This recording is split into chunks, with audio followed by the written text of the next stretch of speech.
E apesar da contribuição de capital que nós logra, de nos shareholders, toch, mestre de banco que está provee fundo para por completar e cava e construção.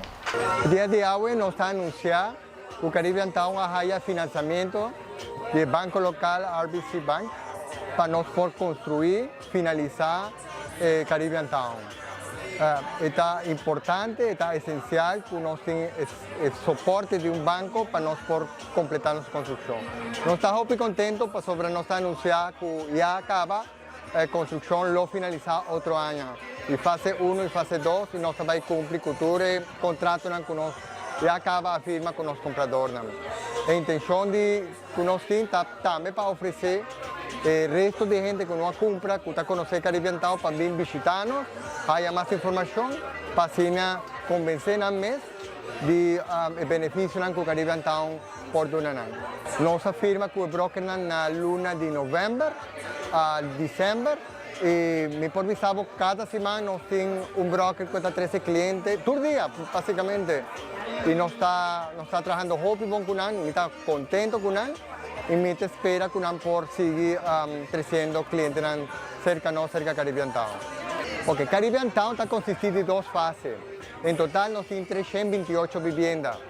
De viviendas, nós temos de tipo estúdio, nós temos de 1 camper, 2 camper e 3 camper.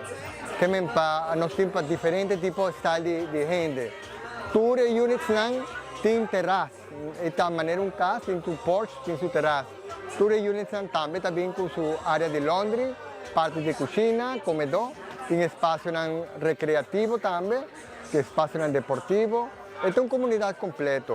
A ventaja que nós temos também, tem strip mall chiquito, delante, para a comunidade de gente por fazer sua compra no dia.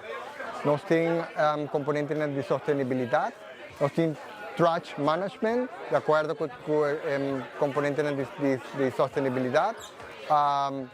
E diferentes outros aspectos que está assim que o projeto aqui lo está algo verdadeiramente segurar e vida de paz e a gente que também queda de tranquilidade. E sábado aqui nós temos open house, o evento está começando 9 de manhã, e acaba 1 hora de meio-dia. Nós lo está presente aqui, nos vendedores e brokers, recebendo clientes, as pessoas que querem saber mais de Caribbean Town, interessados. Também nós temos promoção, não por visa agora aqui, mas nós temos promoção para a gente que está vindo dia E e que lo firma cerca de nós, tem as seguintes 2 semanas.